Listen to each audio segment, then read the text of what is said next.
All right. We may or may not be recording. Have you gotten that? We have Consider started. yourself so advised.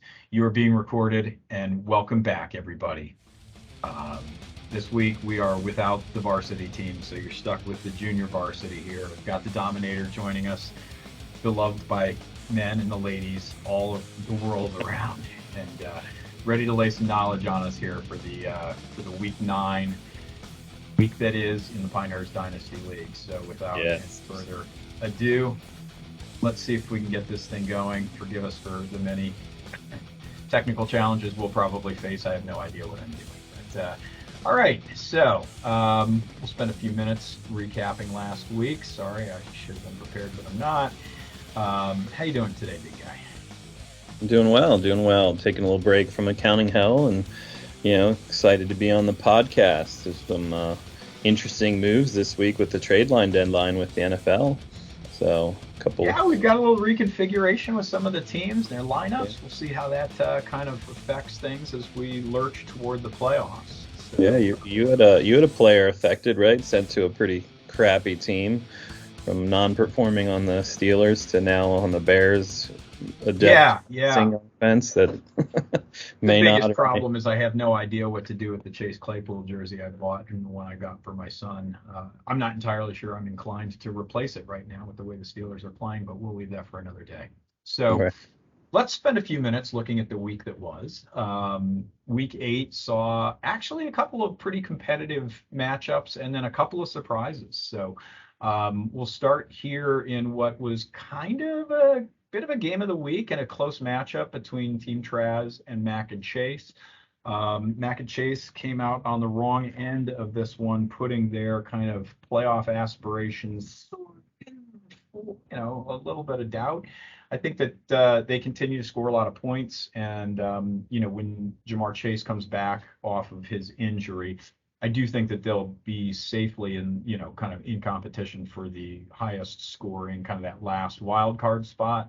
But our expectations that they were going to ascend and really challenge Gabe's for the division, those seem to have been misplaced. So, nice day from Derrick Henry. Turned out he's looks like a pretty good acquisition for Billy Mack, but not enough support from the supporting cast. Really, Yeah, I mean, Joe Burrow and Joe Mixon just, Cincinnati looked just abysmal against the Browns. I just don't understand what happened there. But as we've he's, said all he's along, never he's never been Joe hasn't performed in Cleveland yet. He's been I think he hasn't beat them yet, right?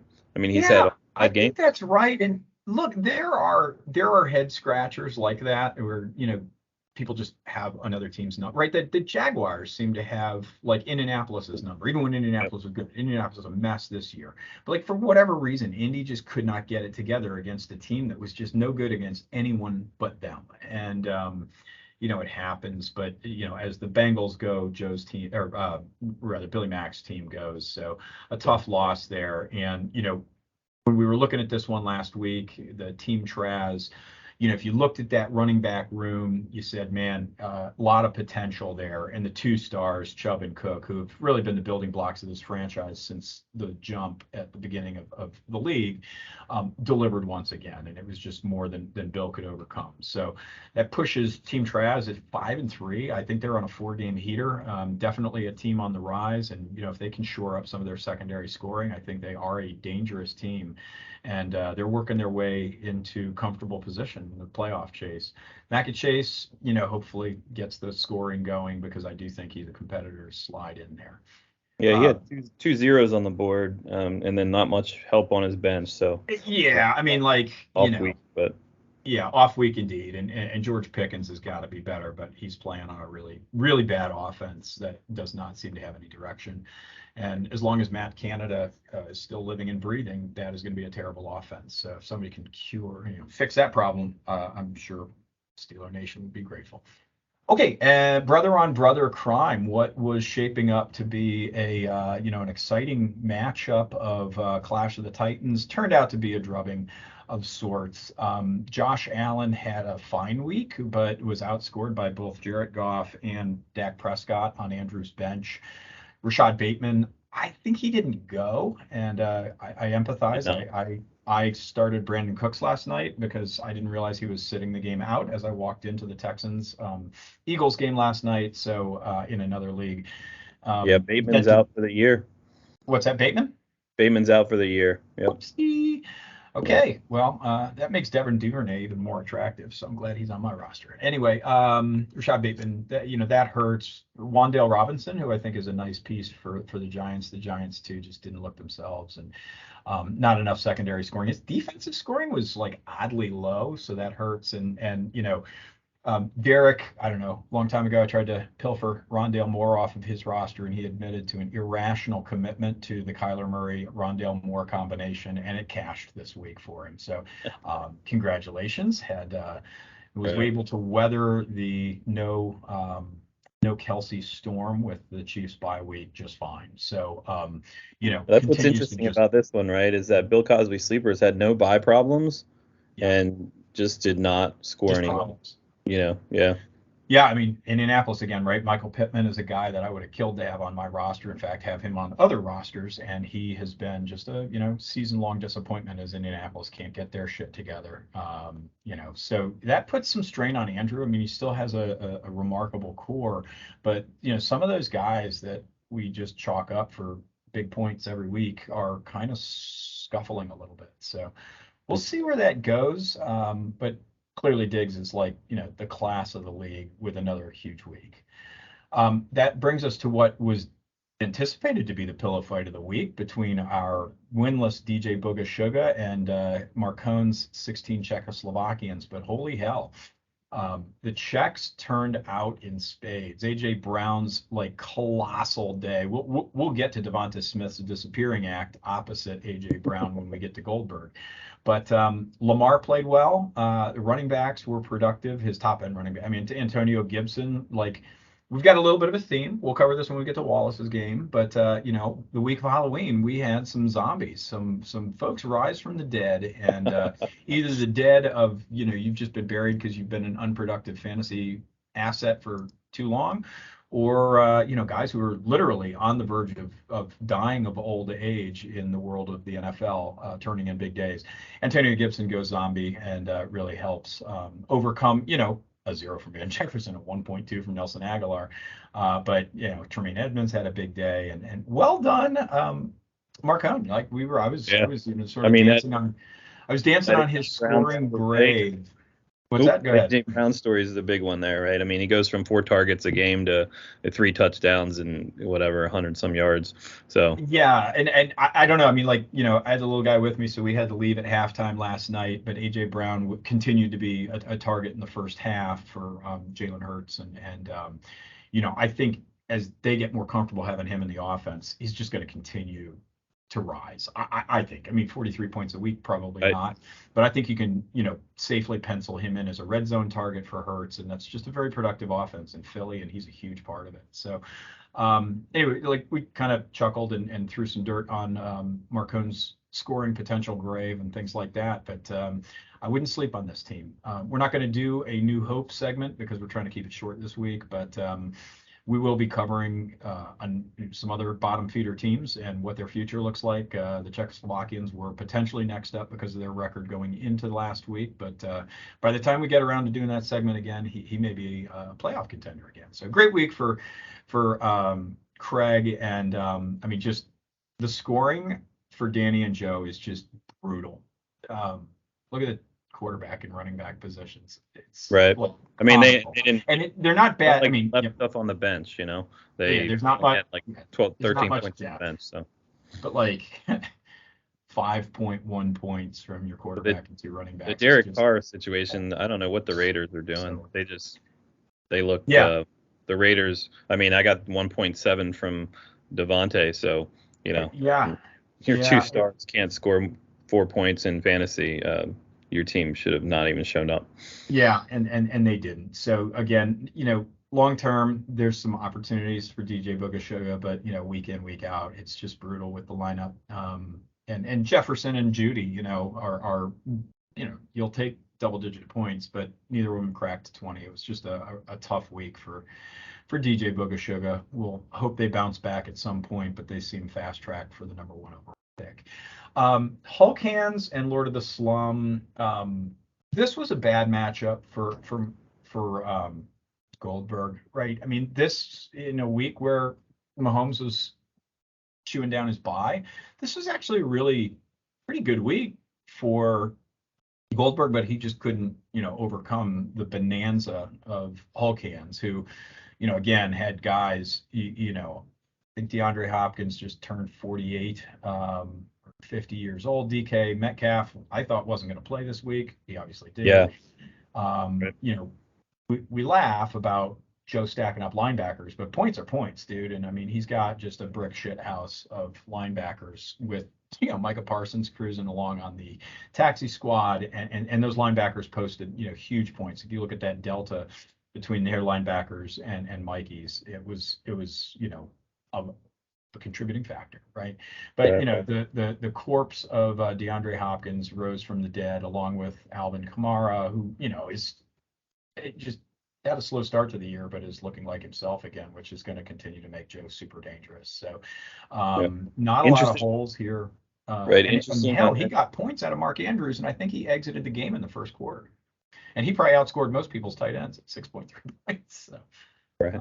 Interesting on this game, though, is a little from a long-term strategy standpoint, is that Mikey had to activate his taxi squad quarterback and brought him into the lineup, hoping to squeak out a win this week, and just nothing, And so he wasted a bullet, which is probably wishes he could save now, to put that guy back down. But it's a fair point, and I mean, that was one of the head scratchers of the week to me. I mean, that was playing Houston. That should have just been, but it should have been a huge matchup, because you would have expected Willis to be able to, move and take advantage of the Texans crowding the box to try to slow down Henry, which historically they haven't been able to do, and they obviously didn't do last week.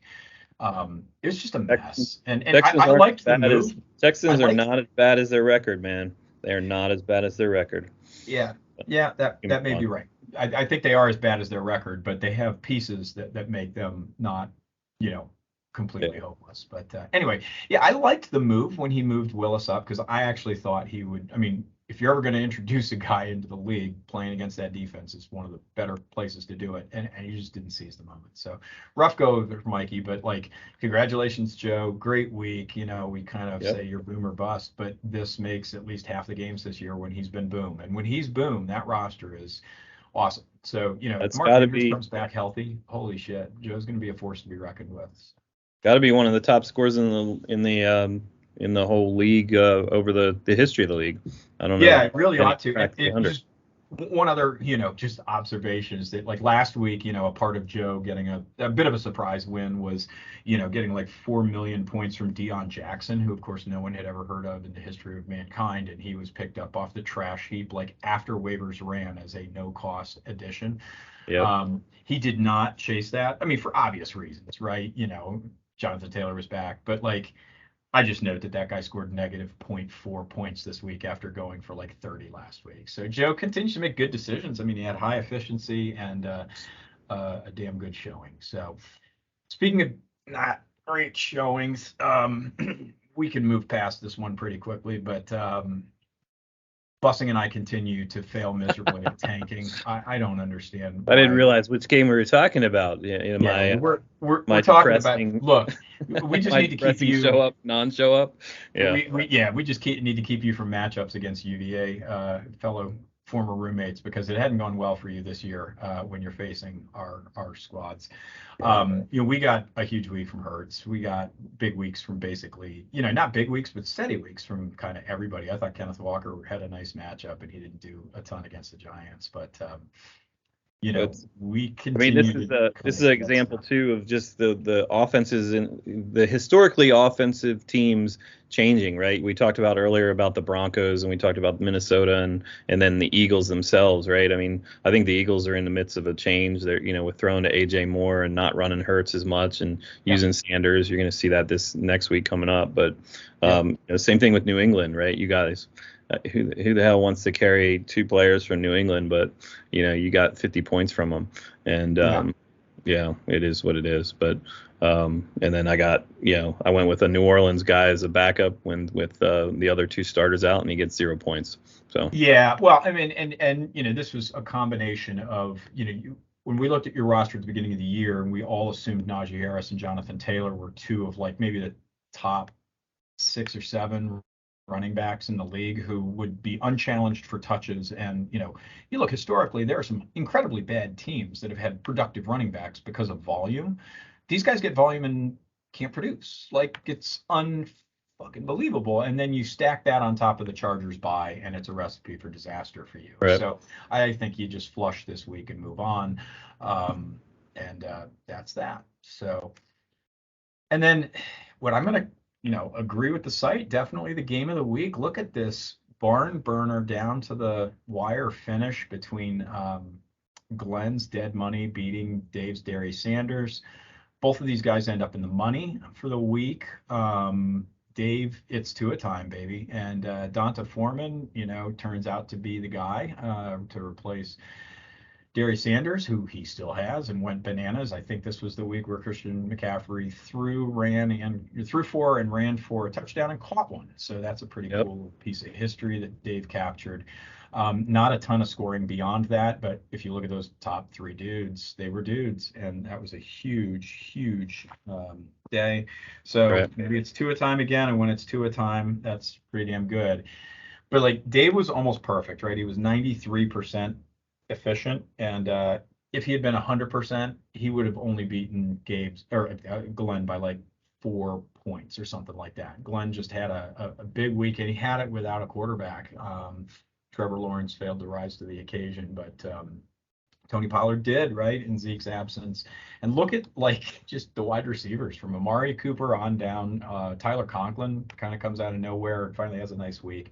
And it was just too much scoring depth out of Glenn. So, I think he's been tagged as a rising team that really probably is heavily engaged in the playoff push. It's going to be a challenge with that roster to consistently feel like he can beat Gabe's, but he can consistently beat a hell of a lot of other teams in the league.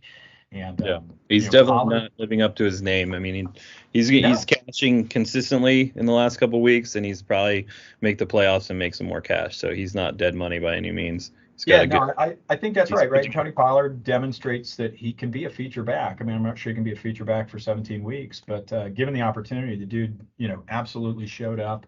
And say what you will about all the picks and stuff that Bussing traded away, but like, he built a core of a pretty nice team here that gave Glenn some building blocks for the future. So a really nice win, and I think that kind of sets him up for the playoff run. So, all right, if we flip over to the standings, we're going to do kind of informal rankings, I guess. I don't know if Dave or Gabe's will be inclined to splice in their own kind of more sophisticated rankings updates, but why don't you take it away? Yeah, I mean, I'll give it a go.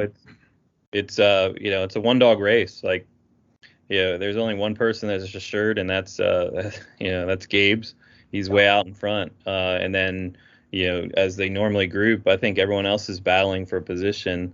All the divisions are close. I mean, Hawkins has a slight advantage this week and has held that advantage the last several weeks over Dead Money. But, as we just said, Glenn continues to show up, continues to score points. There's only a 90-point differential between the two teams there. And they're both playoff teams. I think those are probably 2 and 3. I would say Hawkins and Dead Money. And then you got a bunch of guys fighting for positions. And it's interesting that Bill Cosby Sleepers has slid a little bit. I've slid a lot. I think I'm probably the 6th or 7th team in the league right now. For the last 2 weeks' performances, I don't even think my point total gets me in. If the playoffs were now, it'd be Mac and Chase in the 6th position with the points. And you can see the other players there. So, Lord of the Slums 4-game losing streak, and Traz on a 4-game winning streak. So yeah, a lot of movement here in the middle of the season, and still some things to be determined. Yeah, no, I think that's right. If you look over there on the far right, Dead Money is undefeated in his division, and Hulk Hands, with the shocking loss in week one, which just tickles my heart, and hopefully another loss that I'd be happy to deal him in a couple of weeks when we play again. If they tie, Dead Money wins the Donald Ross, division, and so but at the same time, Joe is damn near caught Gabe's for points, right? I mean, at this point, he sits like 40 points behind him or so. And Gabe's has had like 0 down weeks, and Joe has had a couple of like bumpy, ugly weeks, including that week one. So I think they're kind of challenging. I think that Bill Cosby, maybe Lord of the Slum, maybe Mac and Cheese, like somebody I think is going to emerge, right? That is kind of scuffling right now and regain sort of the fire that they had in the early part of the season. I don't hate your odds. I don't hate Bill's odds because you guys are so heavily dependent on productive offenses, right? And if you can stack the quarterback and the receivers and the running backs and the other assets that you guys have, and those teams catch a heater, you're going to be, pulled along as things go there. And then, if you look at toward the bottom of the table, I do think we've got a lot of teams that are in the playoff hunt. We'd have to kind of take our time, and we didn't do so on the points, as you start thinking about who's going to seize the divisions and the 2 record-based no wild one card is spots. dead. I mean, DJ Booga Sugar is the only dead team. I mean, you're 60 points behind me, and 16 Czechoslovakians only 20 points behind you. Everyone and Dave's in between you both. I mean, if you guys really wanted to stop your selling spree and concentrate on winning, you could try to get that 6th spot, but you also could lay low and win the 13th pick. So yeah, a lot to think about. But I mean, like that race to the bottom, I think Joe and Danny have a comfortable lead. We'll see what happens. We're playing Dave this week, and a little brother on brother crime with battling as the third 2 wheel, jumping in. Battling for the number 3 pick, I guess, or number 2. Yeah, but I mean, like, it'll be interesting to see what happens this week, because that'll begin to clarify, like, who has a realistic shot at sneaking into that top 3 kind of segment for the bottom half of the table. So we'll see. But yeah, so you guys at home, go ahead and rank them yourselves, and have some fun with that. We're going to look at this coming week's games and then let everybody move on with their lives. I got a tea time before too long, so I got to go warm up. It's a heavy lift on a Friday, my friend. So we're going to work from the top down. Wait a second. Yeah, I guess we are, because we've got multiple games of the week. I mean, I like to lead with this one because I do agree with the website. This one is a really interesting game. I don't know who the Trazzers are going to start at quarterback, but they are certainly obviously a team on the rise. They are on a 4-game heater, which is the second longest winning streak in the league behind their opponent this week, who hasn't lost a game yet. And while I think the whole league will probably be rooting for the Trazzers, just like the whole nation is rooting for the Phillies, I think the favorite is going to come out on top this week. Kyler Murray may be sorting it out. He runs enough that it doesn't even matter if he throws like shit. And I like the rest of the lineup that Gabes is able to trot out there. He gets Travis Kelce back off of a week of rest. I think Kansas City is going to come out like a house on fire, trying to kind of demonstrate that they can challenge the Bills down the stretch. And I do like, the running backs that the Trazzers are able to roll out. And we'll see if Kyle Pitts is, like discovered by Atlanta. I still can't wrap my head around the fact that Atlanta is a competitive team for a playoff spot in the actual NFL. And if they want to try to win that division, they're going to have to figure out how to take advantage of Kyle Pitts and Drake London. Yeah. Unfortunately, though, I mean, unfortunately, the team Traz has some bye. Chubb's on a bye. They got other bye weeks, and then right now, unless they make some roster moves and some waiver wire pickups, they're going to be starting someone with the 0. So, and I think the score shows that this game, despite the 2 teams possibly making the playoffs, the Trazzers, they're hitting a juggernaut, and they don't have anything. They don't have the rest. Yep, without Chubb, I think that's just a huge missing piece. So we'll see, but I've got Diggs in this game. Same here. All right. And we have brother on brother crime this week. The Eagles and Texans players essentially washed each other out last night, with Miles Sanders finding the end zone and Hurts having a fine day. Chauncey Gardner-Johnson and Jalen Petrie kind of offset one another as well. So this thing is, pretty much a dead heat with 2 players per side playing on Thursday Night Football. Let's see. So Darius Sanders is on bye this week, right? San Francisco's on the bye. Correct. Yep. Like, I know we got 6 teams on bye, and if I were a little more prepared, I'd say what those 6 teams were. But Dave is much more in like bye week hell than we are, because we don't really have any elite players, but we've basically got the same guy over and over and over and over again. So bye weeks don't affect us so much. And Yeah, so it's the teams on bye are San Francisco, Pittsburgh, Denver, the Giants. I also believe that Cleveland is on a bye, and I think that's Dallas.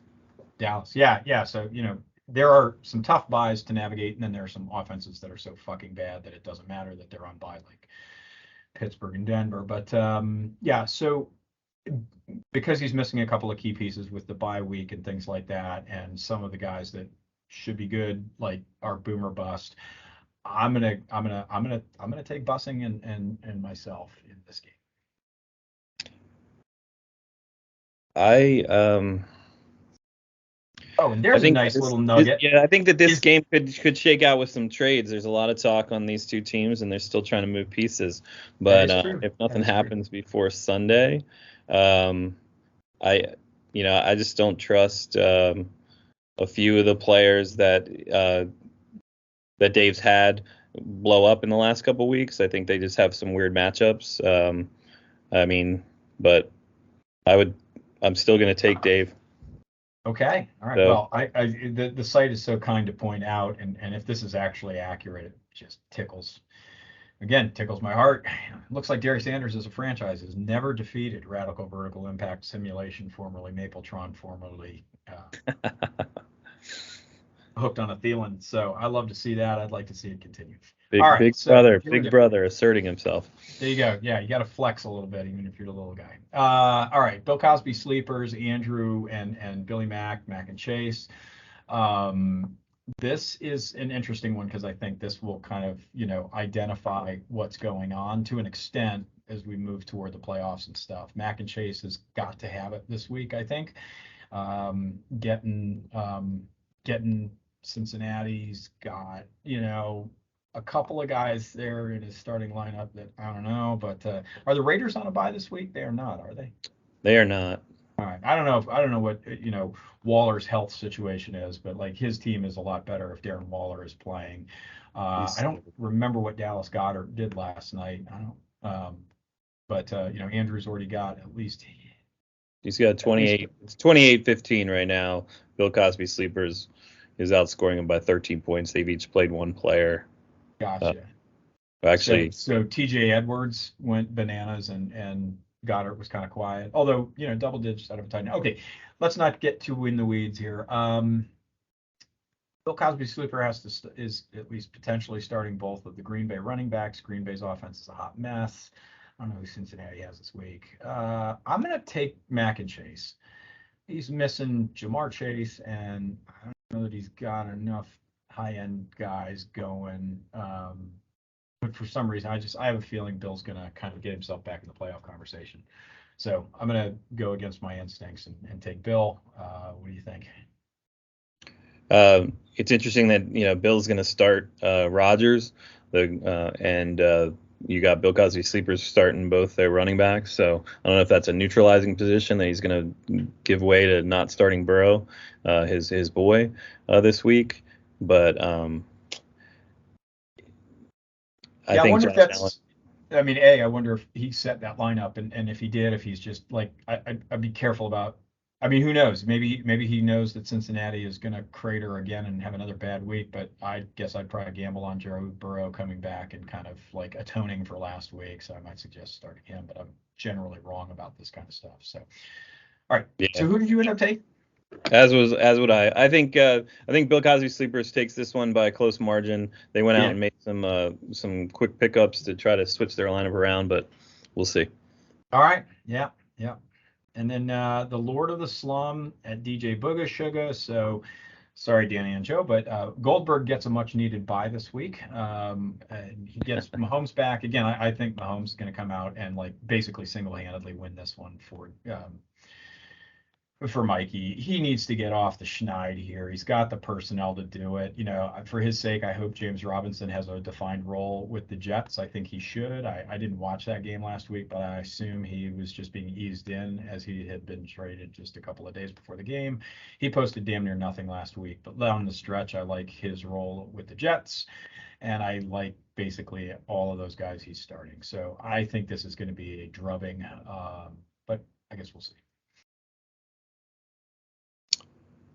Aaron Sorry. Donald is in the lineup, which is interesting for DJ Boogie Yes. Sugar. Yeah, so maybe that's a sign That could be to the difference. I don't know. I don't know that I trust Derek Carr traveling across the country and playing Jacksonville, but I actually see this a lot closer than you're saying. But I still can't pick DJ Boogie Sugar, but it's gonna be a close one. Yeah, fair enough.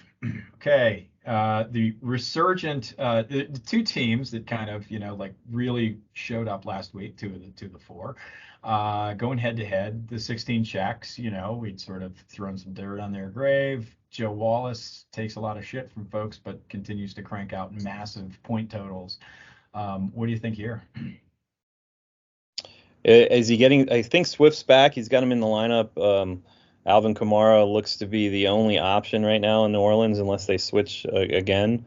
So I think Joe keeps rolling with some big point hitters here, as long as Andrews can go in the matchup. But if he doesn't, if he goes, he's going to neutralize Lamar a little bit, because that's, I think, Lamar's only option to throw to, other than Duvernay. But I still get Joe here, unfortunately. Josh Palmer, though, it's a good start for the 16 checks. Yeah, I mean, I think if you just kind of match them side by side, like you prefer at every position except quarterback, you'd prefer to have the guy that Joe's starting at basically every position. So, unfortunately, I think, but I agree. I don't know, 16 checks is dangerous, dude. And Well, I think D Hop's back for the second week here, so I think he's going to actually find a role. And Christian Kirk's been getting a lot of targets there down in. Yeah. We'll see if DJ Moore atones for the unbelievably colossally selfish penalty that he took that cost them the game last week. If he comes out pouting, he could go back to being a nothing burger. But he's been good for a couple weeks, and if he's on the rise, that makes Marconi even more dangerous. And then here's my game of the week, and my game of the week, not necessarily to suggest that the Traz taking their shot on goal or having their turn in the barrel against Gabe's isn't compelling, but we got dead money and your Beaver Tamers, and this is, I think, probably the game that will help to kind of sort out what's happening as we get toward playoff time and stuff like that. I think you guys definitely kind of need a win. Beaver Tamers needs the Chargers to come out hot, coming off the bye. Glenn is a team on the rise. I don't think he's suffering too badly from bye weeks. In fact, he gets Austin Eckler back at the same time you get Justin Herbert back. Right. The winner of this game, I think, really kind of flexes a little bit and shows out as a serious playoff contender. And if it's Glenn, a team that can seriously challenge for his division. If you're able to get it done against Glenn's, well balanced and good roster, I think it shows that you get this thing back on track and continue to be the contender that we all thought you were. So, go ahead, tell me your thoughts. I'm sure you've given more thought to this matchup than I have. So, for sure, yeah. I think I don't think I'm going to have Keenan Allen. I don't think Keenan's going to go. I will be in attendance for the Chargers Atlanta game, so I'll be watching the basically playoff between the two teams here as he's starting both running backs. So I'll be under my breath cheering against Austin Eckler to put in the end zone. But as long as the Chargers win the real game, Eckler can stumble, huh? Scuffle. Yeah, exactly. But I struggle, and I actually feel that my team's still in this downswing. I think it's going to continue this week. I got Robert Woods in there, which hasn't shown up all year, even though he's supposedly a wide receiver one.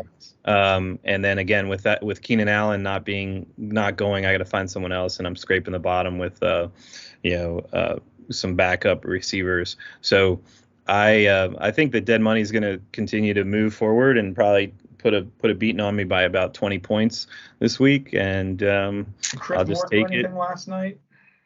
What's that? You got a live scoring update for us? He had Chris Moore go last night. He did a little last second waiver wire pickup and got 14.5 from a guy who I don't even think caught a ball or two before last night, but. Which shows you that there's a lot of. I mean, there was a lot of waiver wire movement yesterday.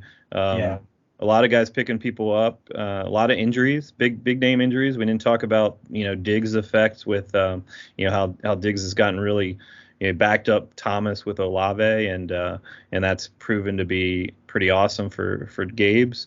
But Michael Thomas will not be playing this year again, and as well as Bateman and a few other people that were listed out. And I'm starting to question when Keenan's going to get on the field and actually be effective, as well as Mike Williams. So, Well, and I mean, Glenn benefited from Bussing's love affair with Roquan Smith, and it'll be very interesting to see, like, if he's as dominant in Baltimore's structure as he was in Chicago's, he could become even more productive. And that isn't one of those trades. Yep, that's changed the landscape.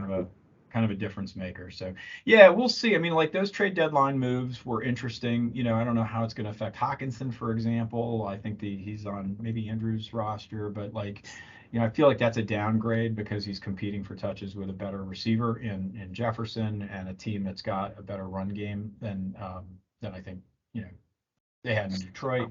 Claypool, God knows. I mean, he was not getting consistent looks for the last 2 years in Pittsburgh.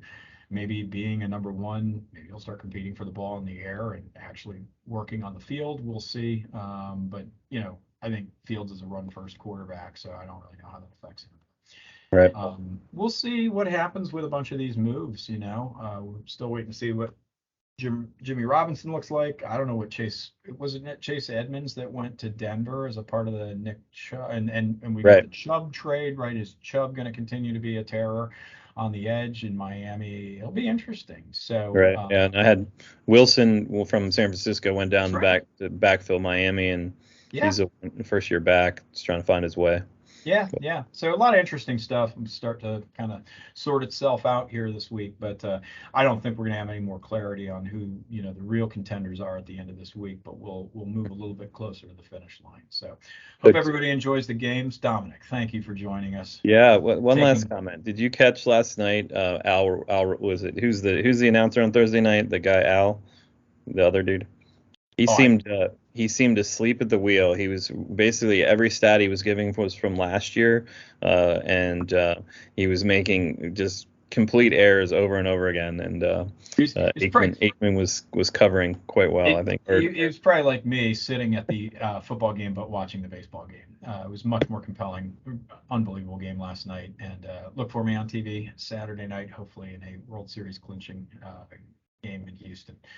I'm actually going to go to a baseball game and pay no attention to Notre Dame hosting Clemson, which is unimaginable to me, but that's the choice I've made. So there you have it. All right, buddy. Well, great to see you. Thanks for joining us. Yeah, have a great weekend. Enjoy your game, and hope everybody has an enjoyable week 9. We'll see you next week. Good luck.